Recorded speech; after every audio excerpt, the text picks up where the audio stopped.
Hi everyone, so today we are going to find zeros of polynomials using the graphing calculator. So you see a polynomial here, and we want to use the graphing calculator and synthetic division to find all the zeros of that polynomial.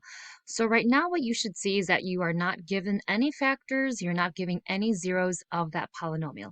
What we can do is put that polynomial in our graphing calculator in the y=, spot, and we can go ahead and find some of the zeros using the graph. So let's go to our calculator, go to y=, type in our polynomial. So don't forget that the exponent button is the little caret button right above the division sign. And we can graph. And what you're going to see is that you can look at the graph and you can see, oh yeah, my graph hits twice. I can go to my table. Remember, x-intercepts are where your y's are 0. So the first one you see is right there at +2. Look for the other one right there at -3. So we have our two x-intercepts right there, -3 and +2. So here's what your graph is going to look like, with again your two zeros at -3 and at +2. So what you should see is that you have a total of 4 zeros. That's based on the degree of the polynomial. So the 2 come from the graph, and then the other 2 must be imaginary. So again, remember you can use either of the zeros, doesn't matter which one comes first. So we're going to use 2 first. And what we're going to do is we're going to drop down that 1 and multiply again with the 2 on the outside of that 0. Add down, multiply the 3 with the 2. Add down, multiply the 9 with the 2. Add down, and then the 27 with the 2. And then you should get a remainder of 0.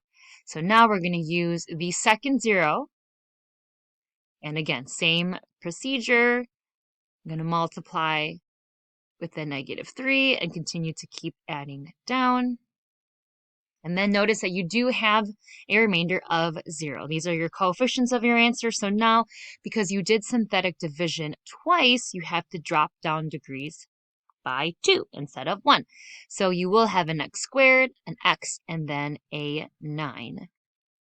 So my answer would be x² plus 9. So you actually cannot factor that anymore. So that is as factored as and simplified as we can get. But we do need to use that quadratic so that way we can actually find the zeros. So we're going to take that x² plus 9, set it equal to 0, so subtract 9 on both sides. Take the square root, we will get a plus or a minus. We will have an I because if I take the square root of a negative number, I will have an imaginary. And then 9 is a perfect square, so you will get 3. So the zeros that you have are the plus and the -3i, so those are the two imaginary zeros, and then you have the 2 and the -3 that came from your graph. So you had synthetic division and then from your graph. Now, some things for you to remember here. Don't forget that you need to find the zeros in your calculator first before you do synthetic division. And this is especially important when you are not given any zeros, not given any factors.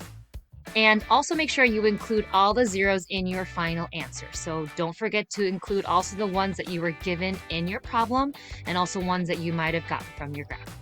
So I hope this video was helpful and that you learned how to find zeros of polynomials with the graphing calculator. Have a great day and thanks for watching.